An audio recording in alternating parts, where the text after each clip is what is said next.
What up, you fan levitardians? Here we are. Episode 99.345. Not quite to 100 yet.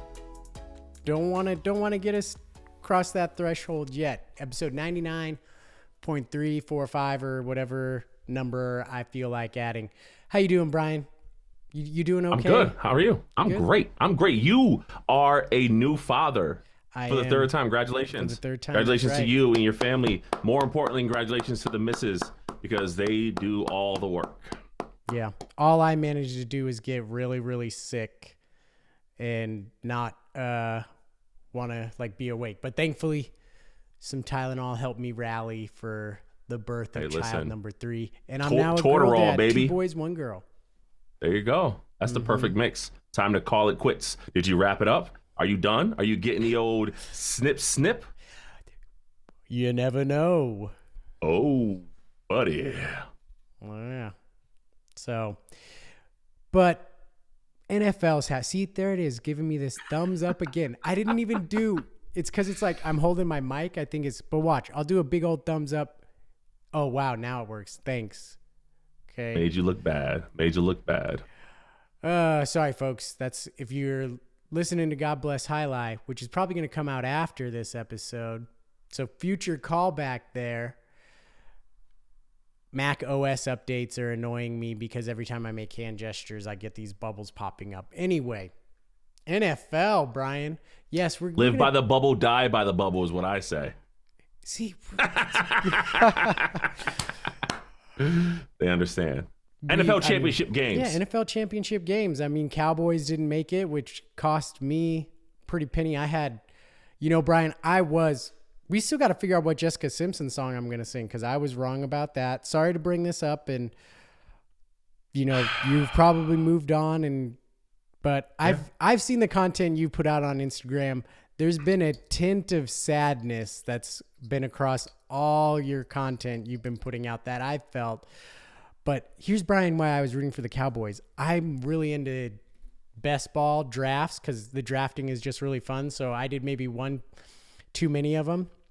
But what's best ball draft? Can you explain that to someone who might not know? So best ball fantasy, start of the season, playoffs, DraftKings does a best ball fantasy league where you draft players and you don't have to set your lineup. Whoever is the best ball goes into your lineup. Oh. So it's just about drafting players and once you do the draft, you just leave it because your best players, the person with the most points at whatever position is always going to be the one that plays.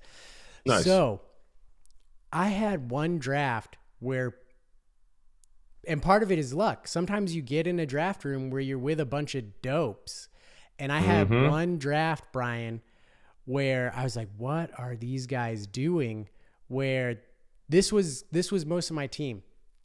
I had Amon-Ra, CeeDee Lamb, Dak Prescott, Jared Goff, Laporta, Jake Ferguson, Tony Pollard, and I think I had one other Cowboy there. And then I had some other nice other pieces. But basically, in these things, you want to pick teams and you want to try to stack yourself, quarterback, wide receiver.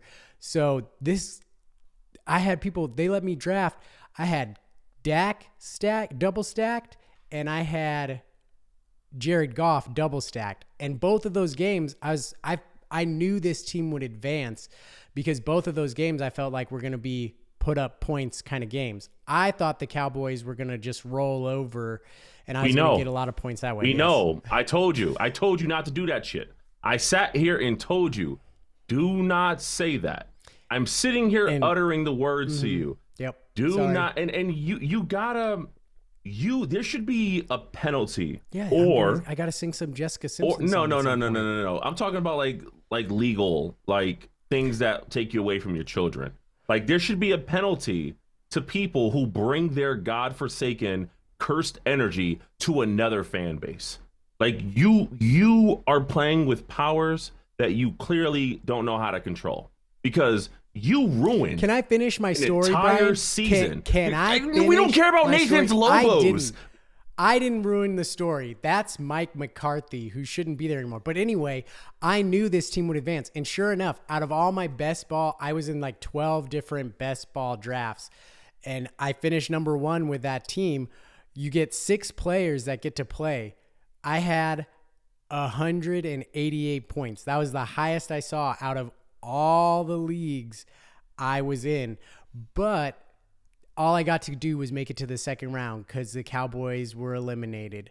Imagine, Brian, that team would have definitely made it to the third round, made me a nice little moolah because that would have been Cowboys-Lions, right? So I would have had both of those teams still alive facing each other. And you could imagine that would once again be another competitive because what was the highest points game in terms of fantasy? It was Lions Buccaneers.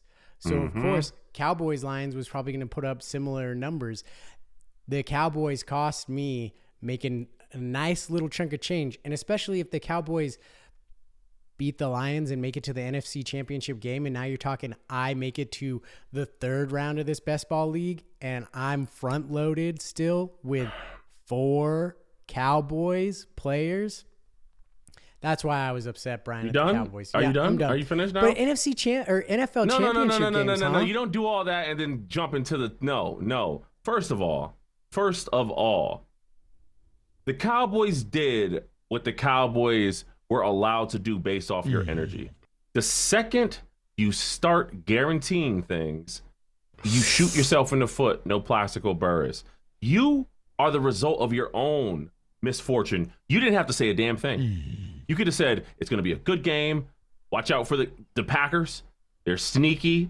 They're on a rip right now. Who knows? I'm rooting for the Cowboys, but who knows? And left it at that. And guess what? We'd be sitting here right now with the Cowboys going to the Chiefs. It's but not my you fault, did Brian. this. That's a ridiculous You did statement. this. Accountability, okay? If wishes and wants were number 1 quarterbacks, we'd all have Jared Goff. But unfortunately, that's not the case. I don't know what that means, but I'm done with I don't want to talk about the Cowboys until we talk about the Cowboys later. NFL championship games. Thoughts? Well, Brian, I think, of course, what we've got to talk about, which everybody has talked about, and I think people are missing something. Not Taylor Swift, Brian. The Lions. Everybody has bashed Dan Campbell. There's everything I've heard. It's always been this take like, oh, Dan Campbell, it's your fault the Lions aren't there. Or the other people are stick with the take of like, no, Dan Campbell stayed faithful to who he was. He did what he did all season. He didn't cost them the game. Well, here's what I'll tell you. What people aren't saying that they should be saying is Ben Johnson. Yeah, good luck in Washington, sir. But it's not about the 4th down plays. It's not about that. How about you pick up more first downs on first down and second down? How about you get more aggressive in your play calling on first down and second down, and you pick the first downs up then? That's where the Lions made their mistake. How many first downs did they get on first down or second down? Instead, they know Dan Campbell's mentality. They know they have 4th down in their pocket. So what do? They keep calling these short little plays where what they say the Lions are like one of the teams where they have the most pass plays or whatever behind the sticks. And then are you sure that's what they say? Yep. They said it better than that, right? But they kept saying it during the Detroit Lions call more plays behind the first down marker than others because they have the expectations that their players will still get there. They throw behind the sticks and pick it up where other teams don't do that. But maybe they do that because they know 4th down is going to be there. Perhaps, Brian, the Detroit Lions aren't in the championship game because they messed up on first and second down. That's what I'm telling you.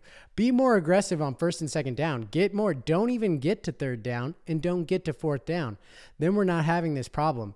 Convert on first and second down. Just pick up a first down on your first and second down all the time. That's from Nathan. This is why Nathan did not get farther in his best ball league because of those types of decisions. Just do it. Just do it, Ben Johnson. Just do it. And by the way, he's staying in Detroit. Don't got to worry about the whole Washington thing. I thought he said I thought it's already been announced he's going to Washington. What? Who are your sources? Why do you do things like this? I saw some sort of ESPN notification. Maybe I didn't read it. Ben Johnson has explained that he's turning down both those jobs in Seattle and in Washington. So the only thing that the Lions did wrong and that everyone's getting wrong, the only thing that is happening today that is absolutely abysmal in this coverage is how the hell are we letting Jordan Reynolds escape? He just catches 2 balls. Oh, Josh Reynolds, you mean? What'd I say? He don't deserve his name. Josh Reynolds? He don't deserve his name. Yeah, Josh but okay, and Brian. Jordan Reynolds. Brian. Just stop. No, hold on. Stop. What if if you're okay, going I'll to let you tell finish. me, Sorry, if you're going to tell me, if you're going to tell me Dan Campbell, the man who stays true to who he is and has gotten that team to that point, is doing what he's supposed to do and making those calls the way that he's supposed to, then Josh/Jordan/James Reynolds is supposed to be doing the same thing he's supposed to do. And what do you do as a wideout? You catch the ball. I don't want to hear about it was behind him. I don't want to hear about it's a big moment. I don't care about any of that. You have one job as a wideout, and that's to locate, allocate, and catch that damn pigskin. They pick up that first down on that drag route where he had a clear 20 yards in front of him. We're not talking about this. I don't care about people assuming that you're going to make 2 40-yarders. That's crazy. Why did we do that? I don't care about people assuming if you went for it at the end of the second half, they would have scored that touchdown. They could have missed that fourth, and then they could have been only up 14. All I'm saying is the idea that we're looking at Dan Campbell, we're looking at Brandon Ayuk's lucky play. We're looking at everybody but the people we should be looking at. And that's Josh Jordan James Reynolds. He cost them that game. The same way we look at Zay Flowers and go, damn, Zay. Could Lamar have done something? Sure. Could the defense have done something? Sure. But Zay Flowers, it's kind of on you. Guess what, Josh, James, Jordan? It's kind of on you. Even your computer agrees. I just gave a thumbs up, ladies and gentlemen, for the podcast audience. Sorry. But again, let me push back on that, Brian. What if the Josh Reynolds drop happened on first down? Call that play on first down, not on third down. Then, yeah, sure, you're a little bit behind the sticks, but it's not the drive ender that it was. So bad timing on when they called that play. Ben Johnson needs to call that play on first down. Then it's not that big of a drop, okay? And maybe I didn't hear anyone else say this either. Maybe and here's what I'm going to say about Zay Flowers. Maybe Lamar Jackson should hit him in stride just like he hit himself in stride on that one pass play. Because Zay Flowers was wide open and had to come to a full stop to catch There's that a reason ball. why no one's saying these takes. It's because they're atrocious. When Lamar is going to pass it to himself, he hits himself in stride and almost takes it to the house. He can't give Zay Flowers the same courtesy of hitting him in stride so he doesn't have to stop, make a move. And yeah, sure, that was Bush League. I was like, that's for sure going to be taunting. I thought he was going to get called for taunting just when he pushed the guy. Like he practically flipped the guy over, but he wouldn't have had to have done that if Lamar hits him in stride like an MVP does. As that play's happening, I'm sitting there telling my wife, I'm going, you understand how important it was for L'Jarius Sneed to stop him? I go, that play is a touchdown 99 out of 100 times. I've seen wide receivers. It's just impossible to catch someone of Zay's speed like that in the open field while they have position. For him to get that done, get that taunting call, then get the fumble. He had by far the most 3 impactful plays out of 3 back-to-back plays for the entire playoff run, as far as I'm concerned. It wasn't 3 back-to-back plays, though. Oops. But they were close. Because Zay Flowers then there's maybe like a run play in there. Zay Flowers caught a pass that got him to the 15.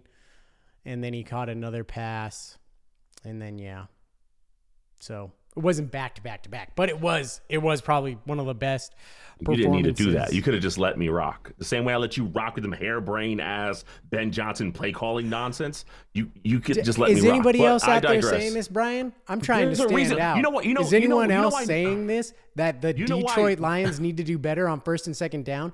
That sure, Dan No. Campbell, I love his aggressiveness, but can that aggressiveness make you too conservative because you know you have fourth down in your pocket? So Can now that you're just calling aggressiveness these make- teeny tiny little plays when you need to be aggressive on first and second down, not just on fourth down. All right? If the Lions are aggressive on first and second down, we have a Lions Chiefs. I can guarantee you that if they're aggressive on first and second down, that they You know who sure else? are in the Super Bowl.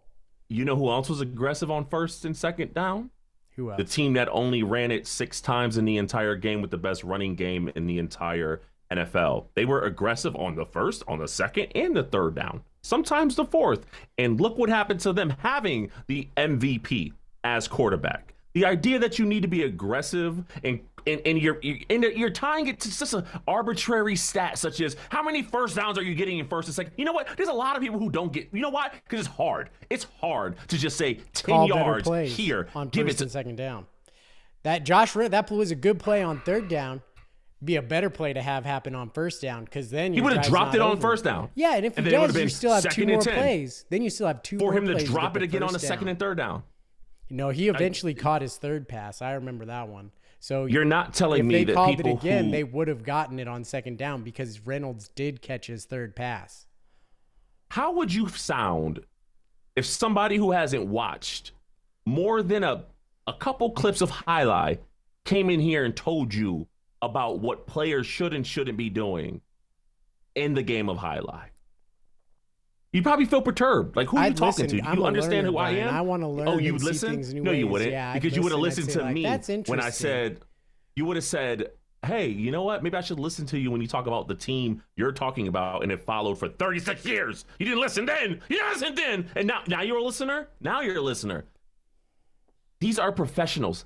These are people who get paid millions, hundreds of millions to analyze the game of football. If all of these people in a billion-dollar industry are not discussing why Ben Johnson isn't calling more aggressive plays on first and second to pick up first down, there's a reason for That's it. because they're all seeing the game the same way. I'm seeing the game in a new if way. Mina That's going to Kimes change. is not the talking game. about it, you know what? I'm You know trying. what? I'm There's out here there's to another- change the game, Brian. There's- Because no one else is saying it, I'm wrong. No, Yeah, I'm a game changer. Yeah. Guess what? No one else is trying to take over the democracy either, other than a whole group of people. Guess what? They might be right. Let's just hear them out, right? The Maybe that's what Detroit you're saying. Lions Just because. are the most conservative team on first and second down because they know they can do what they want on third and fourth down. And that conservative first and second down play calling caught up with them finally in the NFC Championship game. That's what That's false. cost them. That's false. That's not even true. Look it up. But hey, Brian, I already did. No, you Detroit didn't. Lions are top 10 in EPA per play on first and second downs. You can't tell me they're conservative, but they're top 10 in EPA on first and second downs. You look it up. Now, let's look Wow. at the upcoming Super Bowl. Why aren't we talking more about how lucky, and shout out to Mike Ryan because he kind of hinted at this. Why aren't we talking more about how lucky the Niners had to be to get to where they got? You're just a Niner hater, Brian, okay? We brought up who is the team that's a joke like the Boston Celtics, and you brought up the Niners, even though everybody knows it's the Cowboys, which is why you got so defensive. That's false. When was the last time the Celtics lost in the first round?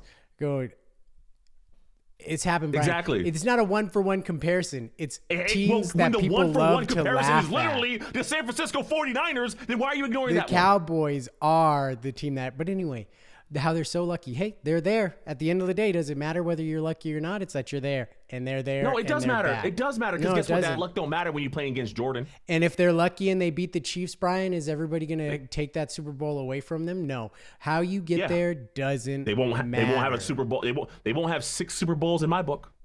Okay, well, they'll have 7 in mine if they beat Patrick Mahomes, because that counts as 2 wins, because that guy's just shown you he is currently the NFL's final boss. You got to go through Patrick Mahomes. And you know what? I'll tell you, Brian, I was wrong about the Kansas City Chiefs. I was early earlier in this season that the Kansas City Chiefs would not. I think I even went as far as to say they won't even make it back to the Super Bowl, that this was going to be your classic, let's see how far we can get with doing as little to our team as we can. And I thought that was going to catch up to bite them, but that defense has stepped up, and Patrick Mahomes has been Patrick Mahomes. Doing Mahomes. You know why you were things. wrong? You know why you were wrong? Why? Because you don't know the game of football. You were wrong, Whoa. Just like many people I put my hand in the dirt. When they were out here doubting. I put my hand in the dirt.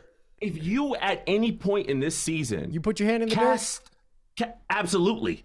Casted aspersions against the man that is Patrick LeVar Mahomes III, Clay, then you are the type that deserves everything that comes to you when they lift another Lombardi, because Patrick Mahomes will not be stopped. I'm doing what you did, but I'm going to show you how to do it properly. Patrick Mahomes will not be stopped by anyone wearing that champagne and red. He will not be stopped by Joey Bosa. He will not be stopped by Chase Young. He will not be stopped by Brock Purdy. He will not be stopped by anyone on his own sideline. He is going to rip another trophy from the jaws of the San Francisco 49ers, and they will be crying once again as Mike Shanahan. Who do you have the Chiefs? Remember when we drafted teams? I know I have the 49ers. Yes, I got the Chiefs. So, I got the Chiefs. You know why? Because I believe them. Look at this. Ravens, Cowboys, Chiefs. This guy. Mm-hmm. This guy. And who out here was saying, though, I don't believe both Nate, number one seeds the Niners, make it. the Bills, so let's look at your picks. Okay, you got sure. the Bills, ass. Browns, ass. Lions, okay. Eagles, ass. Tampa, ass. Green Bay, ass. Bar none. First of all, you ain't surprised anyone by taking the number one pick in the NFC to get to the Super Bowl. That's cute, but let's be honest. Your first pick was the Ravens, Brian. You didn't come in exactly. You didn't even pick Kansas City 2. I picked Kansas City 3. You know why? Because it was before you decided to come out your mouth and say that crazy shit about the Cowboys. Before you said that, the Cowboys would have been right there with the Niners in the NFC Championship game. But you ruined it. I said that stuff about the Cowboys the game. after our draft. You sullied the game. I said that after we picked. That's my point. You ruined their chances after the draft. Didn't you pick it would the have Cowboys? been a great. Yes, it would have been a fantastic pick as a Super Bowl favorite if you didn't stick your toe into the pot of gumbo that is curses and aberrations that affect sports. You ruined that. Let's not get lost in the dirt. Yeah, let's. What is your prediction for this Super Bowl? 49ers, Brian. Dub. No score? It. I don't need a score. It's not gonna be a high scoring game as people think. I'm gonna say the score will be 26-23 Niners. That's not high scoring to you? Nah, it's not. It's low. You just decided that? Yeah, I wanted to give up some unique numbers. I don't think you're going to hear a lot of people predicting 26-23.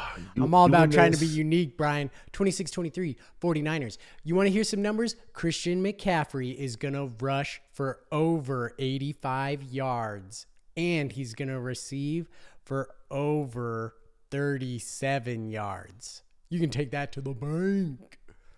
So you went from I'm not trying to say anything anyone else is saying to I'm saying the most milquetoast take in the world and say Christian McCaffrey's going to have a good game.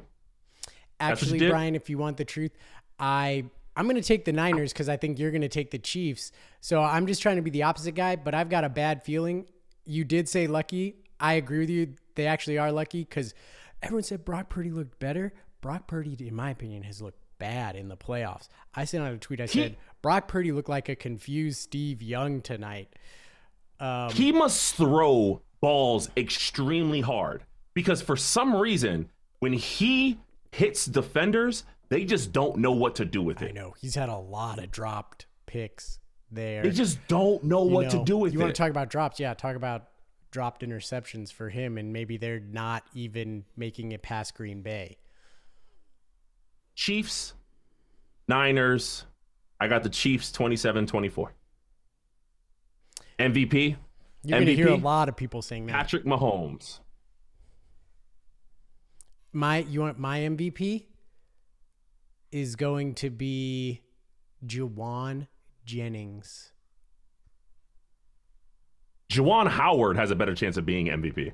Just something unique. You're not going to hear a lot of people say that. Juwan Jennings is going to have 2 touchdown catches, 5 receptions for 85 yards. It's going to be 2 minutes left in the game, and Juwan Jennings is going to catch an 87-yard bomb to put them up 26-23. Mahomes is going to drive. He's going to get him in field goal range, but Harrison Butker is going to doink it. He's going to have a triple doink off every single upright that's going to bounce out. And okay. No, you're not getting away from that. Visualize it. Which upright in which order? Give it to me. Left, middle, right, out. Out. Okay. Yeah, what it's going to be, it's going to be bottom. Take back. It's going to be the bottom of the left. It's going to be like badoing, and it's going to be the bottom of the left quickly to the bottom one, then bounce all the way up, and everyone's going to be like holding their breath, and then it's going to hit the right one and fall out. Listen, if that actually happens, I will take back everything I said. I know it won't, but it'd be cute if it does. It'd be cute if it does. You know what else would be cute? If we stopped taking doomsday clocks as jokes. If we actually listened, observed, and paid heed to doomsday clocks. I almost called you Tyler. Who the hell is Tyler? Nathan. I don't know. Who's that? Nathan. Yeah. Doomsday clocks. Which sports or franchises are taking the doomsday clock seriously? Let me tell you, Brian, when you wanted to look at franchises, the MLB is taking the doomsday clock seriously. 90 seconds to midnight, the closest it's ever been to midnight. What's MLB doing? They're putting a pitch clock on. They're making their games faster. We don't have a lot of time, people. I don't want to spend all that time watching baseball, so make your games faster. MLB is taking the doomsday clock seriously, and I appreciate that. Thank you, Rob Manfred, for taking the doomsday clock seriously. Speed up your game even more. Maybe start looking at cutting some games out of your season too, MLB. But if I look at another team that's about to have their biggest game, Brian, it's the NFL. They're not taking this seriously because this is what I'm thinking. For too long, everyone's been saying the NFL is going to have a franchise over in London. And I'm like, guys, you're running out of time. Doomsday clock, 90 seconds to midnight. Planes could be gone 5 years from now, or it could look really bad for you to fly all the way to London so much. So you should put that team in London now before that doomsday clock gets, if the doomsday clock gets to like 70 seconds to midnight and they haven't done it yet, there's going to be probably a big uproar about them doing something so bad for the environment so close to doomsday. So the NFL is not taking the doomsday clock seriously because they haven't. Just move Jacksonville over to London. Everybody knows that's where Shad Khan wants it to be. So make it happen, NFL. Stop dragging your feet on this, and let's get that game international. But if we might not even have airplanes, as you said, or to be faux pas to fly an airplane because of environmental concerns, wouldn't the smart thing to do would be to drag your feet on moving a franchise so that when it eventually gets to that point, no, because you don't fans have want to to worry see about it. the concern? I want to see an NFL team in London, Brian. Well, what does I that don't matter care about if a 5 doomsday years clock from and how now- close it is. You got to get them there. But what if 5 years from now they're like, I guess that team's over there and now we can't play You against can't them. get them back. They're just stuck. And that's how Patrick Mahomes has to retire early and can never be the GOAT.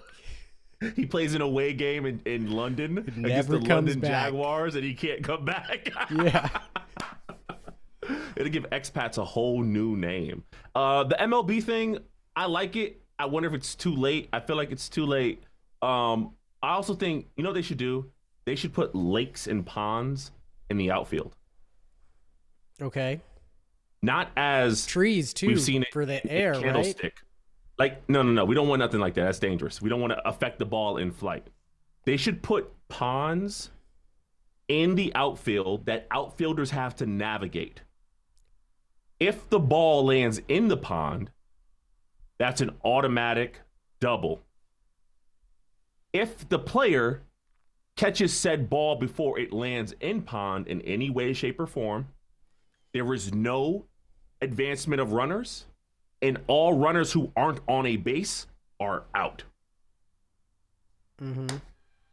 Think about it. As a kid, some of the best memories are being at a lake, at a pool, at a beach, Absolutely. at an ocean, and catching balls falling into water, right? Something about removing the danger of hitting ground and just focusing on making a spectacular catch, right? We love it. It's just something that it just does something for the hot-blooded American. What would be more American than adding that feature to our baseball parks and having them in unique ways? Think about the strategy. The home park has to go, well, Wait, how does this relate to the Doomsday Clock, Brian? You're getting us off. How does that help them? Because the doom it's is just here. something you really want to have happen before. Like, I need to see this before the world and my life is over. Listen, it's done. It's done. Baseball is finished, right? They're slowly trying to stop it, but that thing is tick tick tick tick tick, tick. It's going. What's baseball's Doomsday Clock at? How many minutes to midnight is baseball? 59 minutes and 53 seconds. So they've got a whole hour? 11:59, 53. Oh, they've got less than a minute. There's Which means 57 it's time seconds for to midnight. It's time for pond. Well, that's not where my watch goes. It's time for ponds. It's time for ponds. You know, think about it. The first franchise I thought of when I thought of this idea of teams that aren't taking the Doomsday Clock seriously were the San Antonio Spurs and Gregg Popovich. You've got Victor Wembanyama, and you're telling me we're 90 seconds to midnight, and you're going to put a time restriction on this guy? Only 26 minutes a night, and you're going to have a team that doesn't have a point guard, and you're going to have Jeremy Sochan running it, and you can't even get the kid the ball. We only have so much time left to see what kind of player Victor Wembanyama is going to grow up to be. And you're taking the slow road with 90 seconds to midnight. Gregg Popovich is not taking the Doomsday Clock seriously and Victor Wembanyama's career. The clock could strike midnight and Victor Wembanyama could still be developing because of this slow process that Gregg Popovich and the San Antonio Spurs have decided to take. It's ridiculous. How can you say they're not taking it seriously while they're also making sure that no one on the team interrupts this boy's sleep beyond 9:30? That doesn't sound like that. Sounds like a team that really cares. Let the kid live. It's 90 seconds to midnight, and you're going to make him go to bed at 9:30 and not let people talk to him either? He's only got so much time left. Some of the best ways to approach Doomsday is in the cadence of slumber. And that's what they're allowing him to do. When that comes, get more sleep, so it's more likely that when the world passes, will be well he'll rested, be passing away in his sleep. The rookie wall is coming. Rookie wall is coming, and when it comes, he wants to spring over it with those 8'12" body parts of his and land knowing nothing's gonna break. Okay, the rookie wall hits everybody, and it hits him differently. Some in the form of injuries. Some in the form of fatigue. He is just getting himself ready to take the rest of this season seriously. I don't think they're taking the Doomsday Clock like a joke. I think they're taking it seriously. I don't know, Brian. I disagree. I mean, if I look back at baseball, the Dodgers are definitely taking the Doomsday Clock seriously. they're loading up on it. But maybe Shohei Ohtani isn't taking it seriously because, bro, maybe get paid a little bit more money because guess what? We're at 90 seconds to midnight, and you're only going to get $2 million a year for 10 years, and then you're going to get $68 million. Like, by the time he's getting that $68 million a year, the clock might be at like 75 seconds to midnight. And wait, he might is that not money be able in to do escrow? everything. Doesn't that money have to get paid into escrow at some point to prove that? Yeah, that's like one time. That's some Samson said or something that they got to do like one time a year. They have to show that they have like the funds to pay that. So they can just move stuff around, put it in an account, boom, snapshot. There it is. We do have the money to pay. And yeah. Got you. Okay. Okay. How about the Clippers? You think the Clippers are? I think the Clippers are. They're building a brand new state-of-the-art stadium that fans can enjoy. They're taking Doomsday seriously. If you tell me, Brian, if Doomsday hits, what stadium do you want to go to? Me, Clippers is on my like top 5 of stadiums I would go to if Doomsday stadiums or arenas that I would go to if Doomsday hits. So I think he's definitely taking it seriously. It's going to be a great place to watch basketball, but also maybe Netflix and chill if the outside is too radioactive for us to go out into.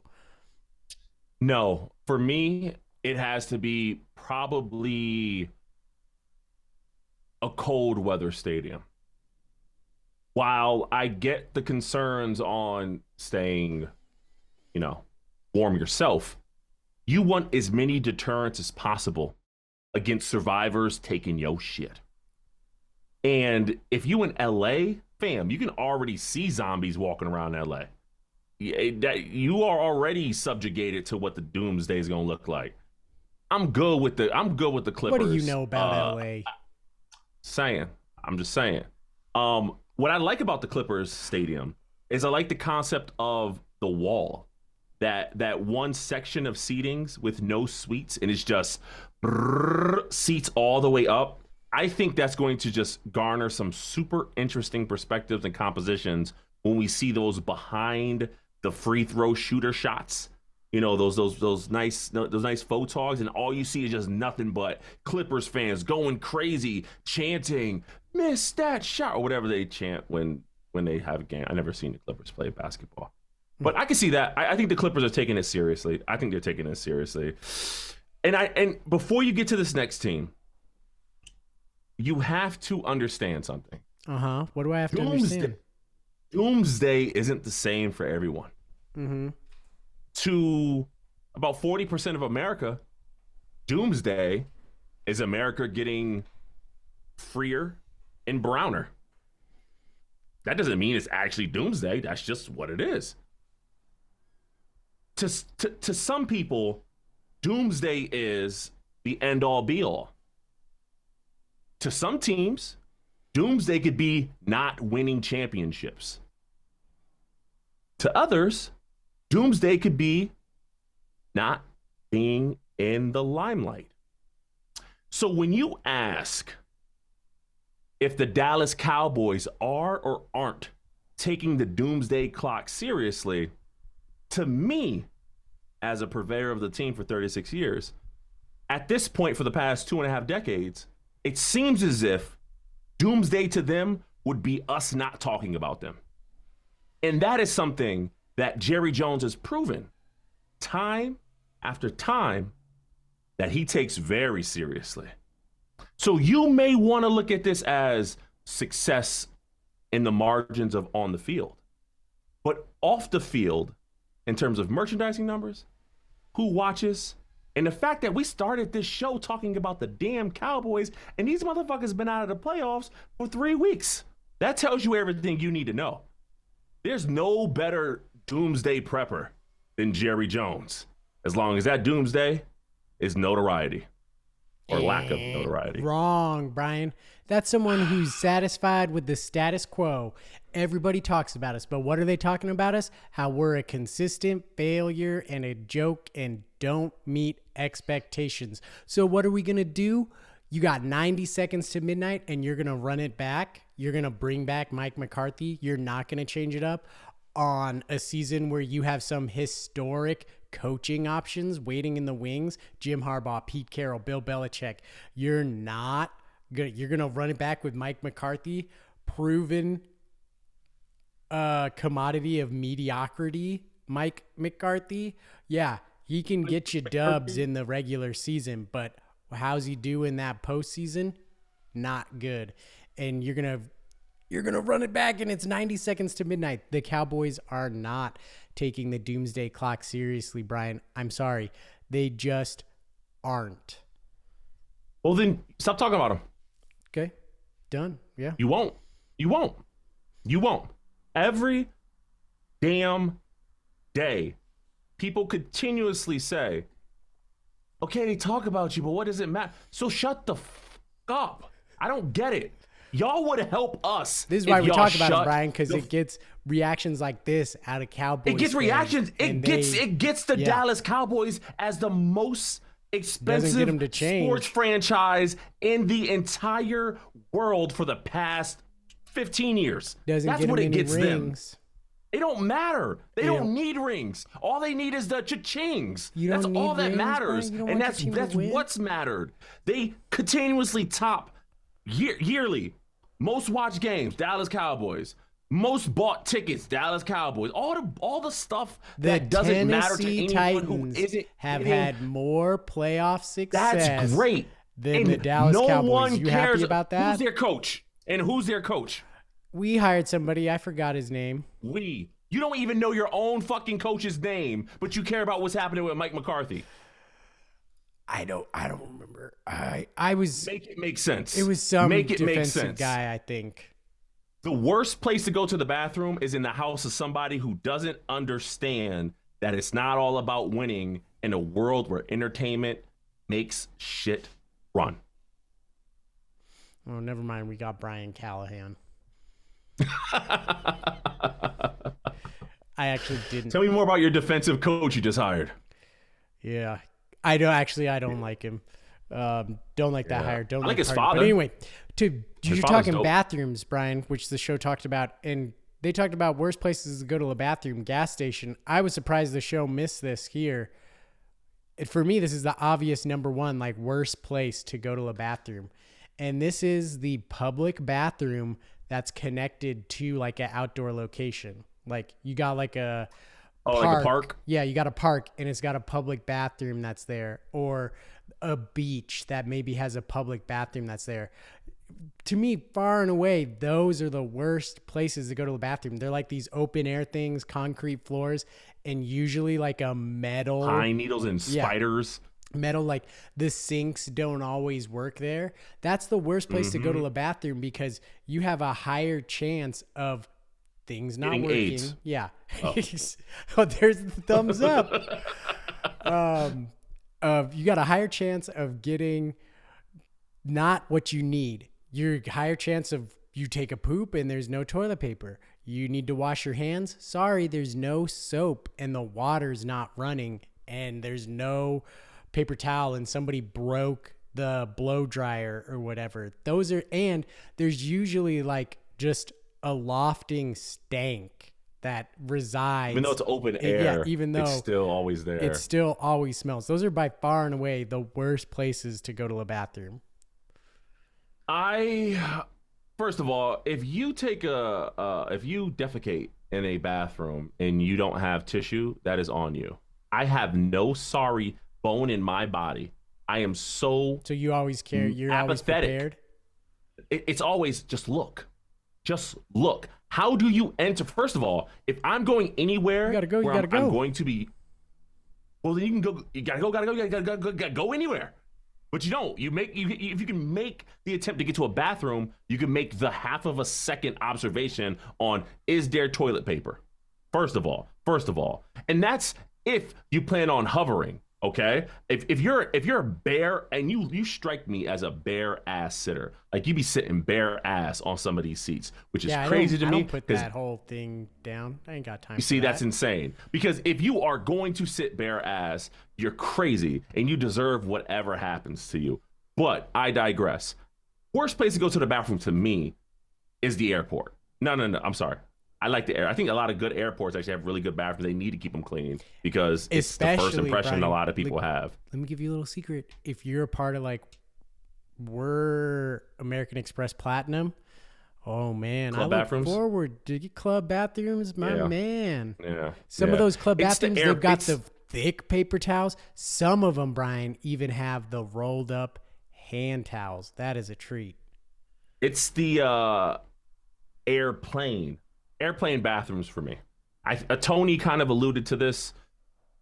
Anyone over 6 feet, being in a shitter with your neck like this, because that's the only way that you can actually fit in, and doing like a baby squat as you try to find the toilet and hope you're hitting it. It's tough. I've taken 14.5-hour flights. I've never had to ever defecate on an airplane. And if I did, I'm pretty sure it would crash the plane, because there's no way I'm getting out of that bathroom. It's not possible. And if it were to happen, I feel sorry for those around me. The only part about that sucks is when your boy got to go to the bathroom and I'm sitting there holding it and like, damn, we got 8 hours left. I'm farting. I'm blowing up that whole air supply, and I apologize. There is something about when I get on a plane, I am firing them off left and right into that seat cushion. Yeah. But yeah. I feel like they make that seat cushion extra absorbent, because sometimes I fire them off and I'm like, uh-oh. And I'm surprised at how I'm able to just like suppress it and keep it down in the cushion. But after have you ever I farted leave, and then looked around to play the, what is that? Like the, who did that? Like the, No, it's so loud on a plane, Brian. Like on a plane, it's so loud that, ambient noise or whatever of the plane engine, you can just let it rip and no one's going to know. Oh, so you're one of those. Not me. I take pride in some of the volume that I can create with my flatulence.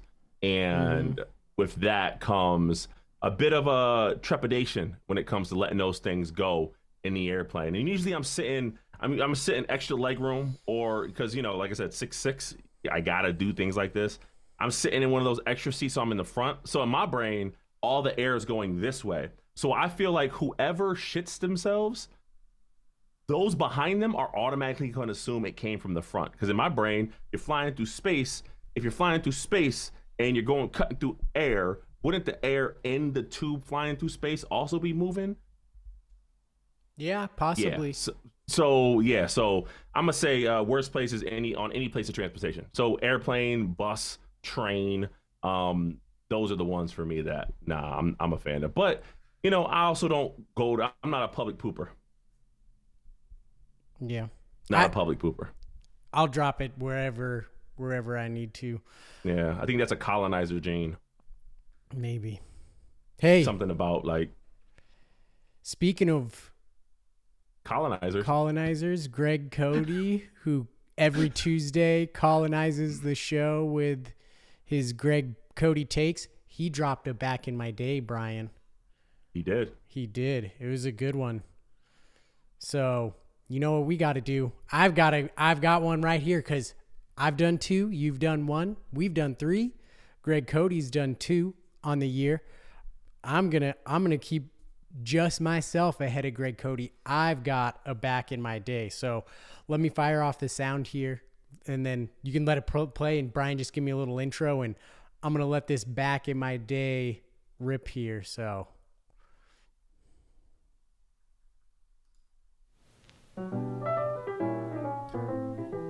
And here's another Back in My Day with Nasty Nate of the Fan Levitard Show. Tamagotchi pets. Where did they go?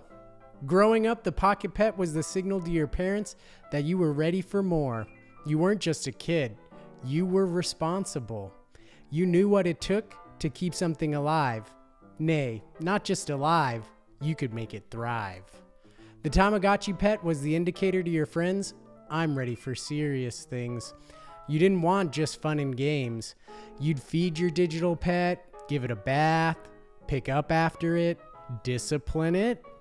Each step secretly inculcating you with the equanimity needed for life's looming larger tasks. One could always recognize that incandescent look of a friend who was newly bestowed their first digital pet. Of course, you could also recognize that other look, the harried look of fear from a friend who'd forgotten their pet at school. It's 12 years old, they'd say, hoping that they wouldn't find it dead. Best case scenario, they'd have an angry, hungry pet covered in shit. That was toys growing up for us. Give you a little fun, but teach you a little responsibility. Heck, even if you were the best pet owner, they'd still die. Another life lesson vested into us by our digital pets. But with that death, they'd leave us a small gift, a new egg, the next generation to raise. And yeah, did some of the pets look like a sperm with a giant head and duckbill? But it wasn't about the graphics, man. Now, today, kids have avatars, a sidestepping from the real world. Do they raise their avatars, bathe them, discipline them? No. They buy them skins and buy them dances, pass out L's over other lifeless avatars they've conquered. And if they die, they just respawn. There's no sense of responsibility or preparation for life's future mysteries and challenges. And do they slave for these skins and progress? No. They beg for Robux and buy their way to the next level. Gone is the mix of fun and responsibility.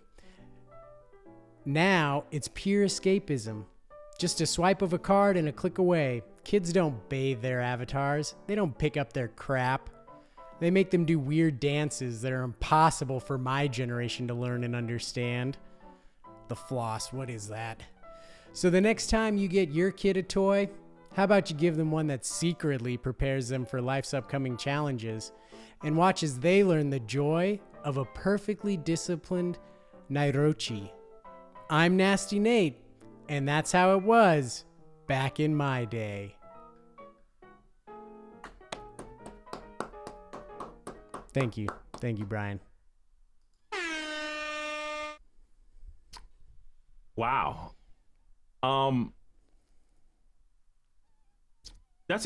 So when you ask what happened to the Tamagotchi, you're not asking are they still around? You're asking why aren't they still being used? Yeah, why aren't they like briefcases Okay. are still around, but they aren't being used as much, right? Tamagotchi pets are still around. They're still making them, but are they as popular as they were back in my day? No. No.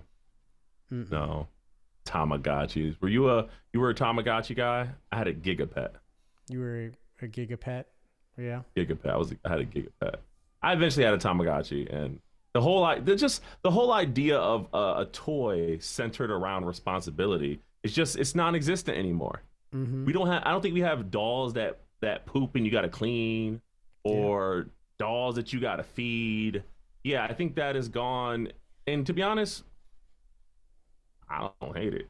Because why the hell would we want? That's not a toy. Look, Brian, you're going against the whole entire point of like back in my day. I've actually never owned a Tamagotchi or a digital pet, but I just I just thought to myself, what's something that was around more when I was a kid that's not anymore, that I can throw into back in my day and keep the score running up.